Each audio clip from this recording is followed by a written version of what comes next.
અને આખું ગીત એક વખત મતલબ સાથે વાંચશો ને સમજશો તો મારા તો દર વખતે રૂવાડા ઊભા થઈ જાય. અને ભારતની જનતા સાથે એનો કનેક્ટ એટલો ઇમિજિએટ થઈ ગયો કે આઝાદીના આંદોલનનું કહેવાય ને મુખ્ય સૂત્ર આ થઈ ગયું હતું વંદે માતરમ. અને આ ક્યારે ગીત લખાણું હતું એ સમજ. આપણે ઘોર ગુલામીમાં ડૂબેલા હતા અને આપણને બધા એમ કહેતા હતા કે તમે સેકન્ડ ક્લાસ સિટીઝન છો અને અમે વ્હાઇટ બ્રિટિશ તમારી ઉપર રાજ કરીએ છીએ, તમે એને લાયક જ છો.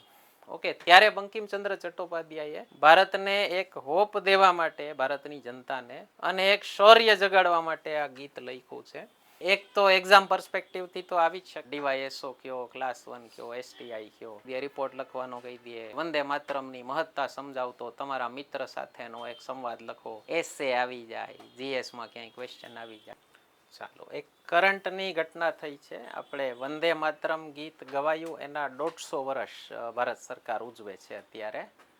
તો મને એક ઘણા ટાઈમથી ઈચ્છા હતી આ એક વિડીયો મૂકવાની કે ગીત એટલું સરસ છે પણ આપણને લોકોને એનો મતલબ ખબર નથી.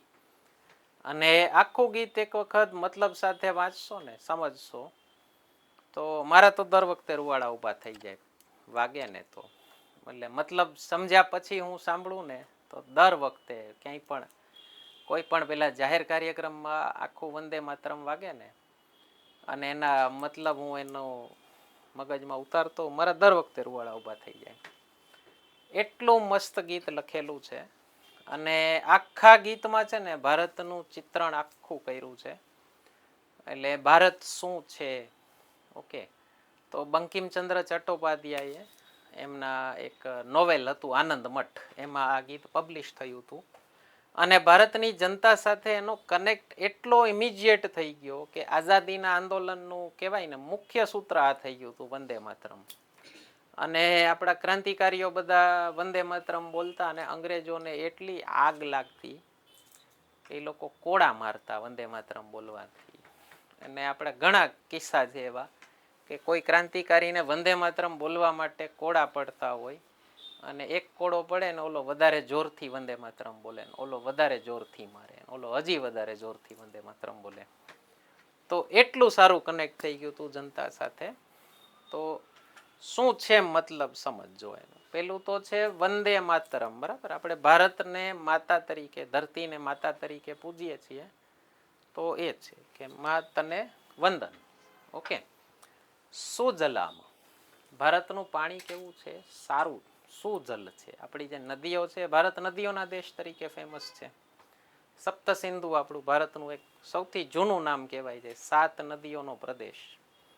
અને તમે જોગ્રાફિકલી હિસ્ટોરિકલી જોશો ને તો ભારત અને ચાઇના બે દેશ એવા હતા કે જે હિસ્ટોરિકલી ઐતિહાસિક સમયમાં, પ્રાચીન સમયમાં, હું આજે પણ કહું છું કે તમે ઇલેક્ટ્રિસિટી કાઢી નાખો ને તો આખી દુનિયાની ઇલેક્ટ્રિસિટી કાઢી નાખો એર કન્ડિશન અને હીટર વગર, કેટલા દેશમાં રહેવું તમે આરામથી વિચારી શકો વિથ ખેતીવાડી, તો એમાં ભારત ચાઇના જ આવશે.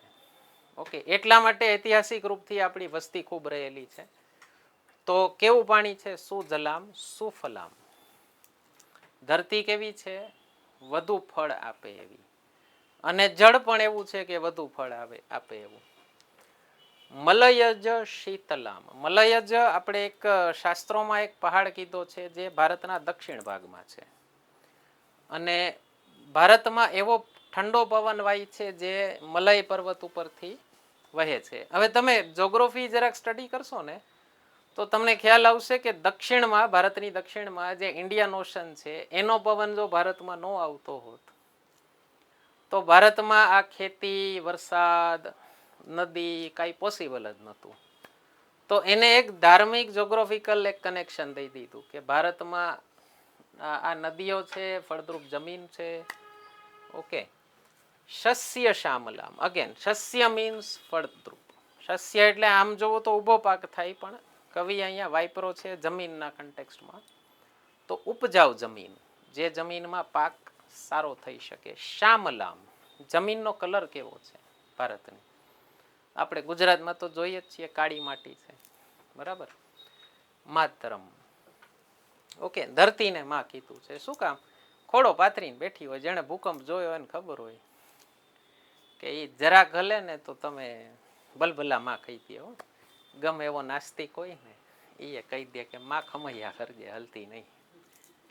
ઓકે, અને આપણા તો સંસ્કાર છે, જે ખવડાવે ને આપણે માં કહીએ. તો એક બીના 1000 કરીને આપણને ખવડાવે છે, બદલામાં કાંઈ માગતી નથી. ઓકે, દેવ શબ્દ સંસ્કૃતમાં દેવ અથવા દેવી શબ્દનો મતલબ શું થાય? જે કોઈ ફળની અપેક્ષા વગર આપતું જ હોય. ઓકે, જે કાંઈ પ્રતિફળની અપેક્ષા વગર જે દેતું જ હોય ને એને કહેવાય દેવ. સંસ્કૃતમાં એની વ્યાખ્યા છે દદાતી એવ દેવ, જે દે છે એ દેવ છે. તો એટલા માટે દેવી કરી અને એની પૂજા કરીએ છીએ. પછી શું કીધું છે? શુભ્ર જ્યોત્સના. તમારું જે તેજ છે, જ્યોતિ છે, એ શુભ્ર સફેદ છે, એટલે ચંદ્રમા જેવું જ્યોત છે, જે બધાને ઠંડક આપે છે. પુલકિત યામિની, યામિની એટલે રાત્રિ. તમારા તેજથી રાત્રિ પુલકિત, આમ ખુશ થઈ જાય એવી રાત્રિ છે. ઓકે, આને જરાક કાવ્ય સ્વરૂપે પણ વિચારી શકો કે ગમે એવા અંધકારમાં પણ ભારતનો તેજ એવો છે કે એ પ્રફુલ્લિત કરે એવો, પુલકિત કરે એવો. અને આ ક્યારે ગીત લખાણું હતું એ સમજજો, હું તમને આગળ હજી કન્ટેક્ટ સમજાવું છું. આપણે ઘોર ગુલામીમાં ડૂબેલા હતા અને આપણને બધા એમ કહેતા હતા કે તમે સેકન્ડ ક્લાસ સિટીઝન છો અને અમે વ્હાઇટ બ્રિટિશ તમારી ઉપર રાજ કરીએ છીએ, તમે એને લાયક જ છો. ઓકે, ત્યારે બંકિમચંદ્ર ચટ્ટોપાધ્યાયે ભારતને એક હોપ દેવા માટે, ભારતની જનતાને, અને એક શૌર્ય જગાડવા માટે આ ગીત લખ્યું છે. આગળ શું કીધું છે? ફૂલ કુસુમિત દ્રુમદલ શોભિની. ફૂલ કુસુમ મતલબ ફૂલ, ફળ ફૂડ અને દ્રુમદલ, દ્રુમદલ એટલે ઝાડવાઓથી તમે શોભિત છો ભારતને. કે ભારત કેવું છે આખું? આમિર ખુસરોએ કીધું આખું ભારત પાકિસ્તાન મતલબ ત્યારના પંજાબથી લઈ, પાકિસ્તાનથી લઈ અને એને કીધું કેરેલા સુધી આખું ભારત એક મોટું બધું ગાર્ડન હોય ને એવું મને લાગે છે. સુહાસિની. ઓકે, હવે માં સ્વરૂપે કહે છે કે તમારું હાસ્ય કેવું છે? સરસ, સુહાસિની. સુમધુર ભાષિણી, ભારતની ભાષાઓ કેવી છે? મધુર છે. ઓકે, સાંભળવી ગમે એવી છે, શિષ્ટાચાર વાળી છે. સુખદામ, વરદામ, ભારત કેવું છે? સુખ આપે એવું. વરદામ એટલે વર આપે એવું, તમે માગો એ આપે એવું. માતરમ, વંદે માતરમ. હવે આ છે ને થોડુંક ઓલું ભારત સાથે ઇમોશનલી જોડે એવી લાઈનો છે. સપ્તકોટી કંઠ કલ કલ નિનાદ કરાલે.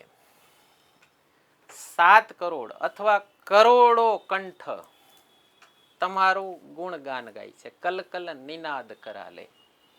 7 કરોડ કંઠ કલકલ કરી અને તમારો ગુણ ગાય છે, નિનાદ કરાલે. કોટી કોટી ભુજેર ધૃત ખર કરવાલે. કરોડો ભુજાઓમાં ખર એટલે તલવાર ધારણ કરી અને તારા છોકરાઓ તને આઝાદ કરવા લડવા માટે બેઠા છે. ઓકે, ક્યારે લખાણું છે ગીત સમજજો? ગુલામીની ઘોર અંધકાર રાત્રિમાં. ઓકે, ત્યારે કે છે કે કોટી કોટી કંઠ, કરોડો કંઠમાં તું મુંજામાં. કરોડો કંઠ એક તો તારા ગુણ ગાય છે, તને આઝાદ કરવા માટે તલવાર લઈને બેઠા છે. અબલા કેનમાં એ તો ભલે બંગાળી શબ્દ છે. તું અબલા છો એવું કોણ કહે છે? આટલું તો બળ છે, આટલા કરોડો છોકરા તારા ઉભા છે તલવાર લઈને. બાહુબલ ધારિણી, માં કેવી છે? બાહુબલ ધારિણી. બાહુબલ કોણ? બધા આપણે બધા. બાહુબલ ધરનારી છે. નમામી તારિણી, તું તારિણી છો, અમને આ સંકટમાંથી તારી દઈશ, તને નમન કરીએ છીએ. રિપુદલ વારિણી, રિપુ એટલે શત્રુ, શત્રુઓના દલને પણ વારી શકે, ખતમ કરી શકે એવી તું છો. માતરમ, વંદે માતરમ. હે માં, તું રિપુદલ વારિણી છો, તું મૂંઝા કોઈ મૂંઝાતા નહીં, બધાને કે છે સાહસ ભરે, કોઈ મૂંઝાતા નહીં. આપણી ભારતમાં કેવી છે? વર્ષોથી શત્રુઓના દલને ખતમ કરતી આવેલી છે અને એનો બાહુબલ કોણ છે? આપણે જ બધા છીએ. તુમી વિદ્યા, તુમી ધર્મ. ભારતમાં ને કે તું જ વિદ્યા છો, તું જ ધર્મ છો. તુમી રીતિ, મારું હૃદય તું જ છો. તુમી મર્મ, બધો મર્મય તું જ છો. ત્વમ હિ પ્રાણા શરીરે, મારા શરીરનો પ્રાણ કોણ છે? તું જ છો, મતલબ તારા માટે જ જીવું છું. બાહુ તે તુમીમાં શક્તિ, મારા બાહુઓની શક્તિ કોણ છે? તારા માટે જ રોજ ઉઠું છું, તારા માટે જ કામ કરું છું. હૃદયે તુમીમાં ભક્તિ, મારા હૃદયમાં ભક્તિ કોની છે? ભારતમાં તારી જ છે. તમારી પ્રતિમા ગળી મંદિરે મંદિર, હું મંદિરે મંદિરે જે પણ મૂર્તિ જોઉં છું ને એમાં હું ભારતમાં ને જ જોઉં છું. અને તમારી જ મૂર્તિ મેં ગળી છે મંદિરે મંદિરે. ત્વમ હિ દુર્ગા દશ પ્રહર ધારિણી, તું જ દુર્ગા છો જેના હાથમાં 10 હાથમાં શસ્ત્રો છે. કમલા કમલ દલ વિહારિણી, કમલા એટલે લક્ષ્મી. ઓકે, કમલ દલ વિહારિણી, જે કમલના દળ ઉપર, લક્ષ્મીનું વાહન કમળ છે. વાણી વિદ્યાદાયી, ભારતમાં ને કોની સાથે સરખાવી છે? દુર્ગા, લક્ષ્મી અને સરસ્વતી. તો અમારી ત્રણેય દેવી કોણ છે? ભારતમાં જ છે, બીજું કોઈ નથી. નમામી ત્વામ, તને નમન છે. નમામી કમલામ, અમલામ, અમલામ એટલે જેનામાં કોઈ મેલ નથી, જેનામાં કોઈ કહેવાય ને બુરાઈ નથી. અતુલામ, તારી કોઈ તુલના થઈ શકે એમ. સુજલામ સુફલામ માતરમ, વંદે માતરમ. શ્યામલામ, શ્યામલ છો. સરલામ, સરળ છો. ભારતના લોકો કેવા હોય? સરળ જ હોય ને. હાવ.